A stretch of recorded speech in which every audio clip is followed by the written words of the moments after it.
एक परीक्षा, लाखों सपने और एक ऐसा खुलासा जिसने पूरे देश को झकझोर दिया। हर साल लाखों छात्र डॉक्टर बनने का सपना लेकर नीट की परीक्षा देते हैं। वे दिन रात मेहनत करते हैं, परिवार अपनी जमा पूंजी लगा देती है और भविष्य की उम्मीद इसी एक परीक्षा पर टिकी होती है। लेकिन सोचिए, अगर परीक्षा शुरू होने से पहले ही प्रश्न पत्र कुछ लोगों तक पहुंच जाए तो क्या होगा? क्या यह सिर्फ एक लापरवाही थी या इसके पीछे एक संगठित रैकेट काम कर रहा था?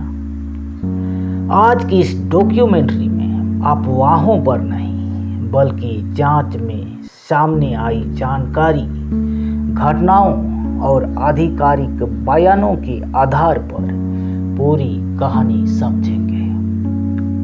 तो आखिर क्या हुआ था, किस तरह संदेह पैदा हुआ और इस मामले ने पूरे देश को क्यों हिला दिया?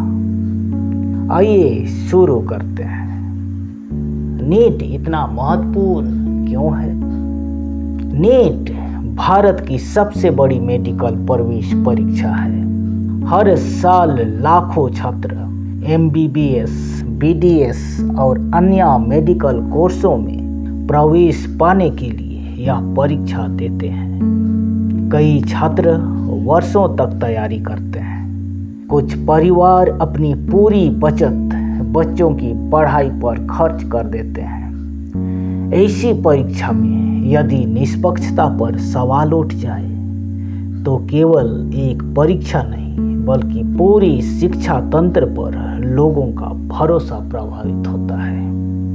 विवाद की शुरुआत परीक्षा के बाद सोशल मीडिया पर कई छात्रों ने दावा किया कि कुछ प्रश्न पहले से बाहर थे। इसके बाद अलग अलग राज्यों से संदिग्ध गतिविधियों की खबरें आने लगी। कुछ गिरफ्तारियां हुई, जांच एजेंसियां सक्रिय हुई।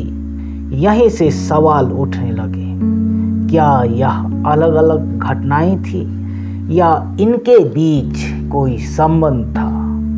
ध्यान देने वाली बात यह है कि जांच एजेंसियां जिन मामलों की जांच करती है उनका अंतिम निष्कर्ष अदालत और जांच पूरी होने के बाद ही तय होता है। कथित रैकेट कैसे काम करता था? जांच में सामने आए आरोपों के अनुसार कुछ बिचौलियों की भूमिका की जांच की गई। संदेह था कि कुछ लोग बड़ी रकम लेकर छात्रों तक परीक्षा से जुड़ी गोपनीय जानकारी पहुंचाने की कोशिश कर रहे थे। कुछ मामलों में संभावित अंदरूनी मदद की भी जांच हुई। हालांकि हर आरोपी तब तक कानून की नज़र में निर्दोष माना जाता है जब तक अदालत दोष सिद्ध ना करते। यही कारण है कि इस वीडियो में हम किसी भी आरोप को अंतिम सत्य नहीं मान रहे हैं। मामला बढ़ने के बाद जांच तेज हुई, कई स्थानों पर छापेमारी हुई, संदिग्ध लोगों से पूछताछ की गई, परीक्षा व्यवस्था की समीक्षा शुरू हुई, NTA में प्रशासनिक बदलाव किए गए और सुरक्षा व्यवस्था मजबूत करने पर जोर दिया गया। सरकार ने यह भी कहा कि भविष्य में ऐसी घटनाओं को रोकने के लिए परीक्षा प्रणाली को और सुरक्षित बनाया जाएगा।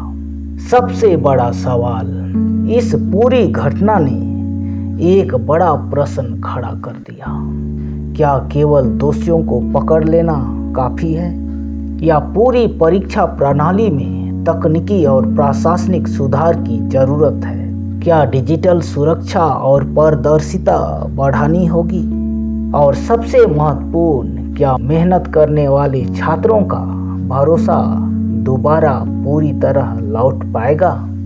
इस कहानी का अंत अभी नहीं हुआ है। जांच जारी है, अदालतों में कार्यवाही जारी है, नए तथ्य सामने आ सकते हैं लेकिन एक बात तय है, देश की सबसे बड़ी प्रतियोगी परीक्षाओं की विश्वसनीयता बनाए रखना हम सभी के लिए बेहद जरूरी है।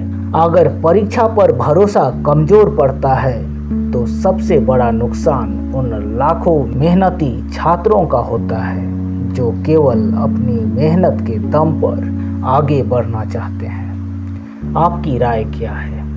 क्या भारत की परीक्षा प्रणाली में बड़े बदलाव की ज़रूरत है?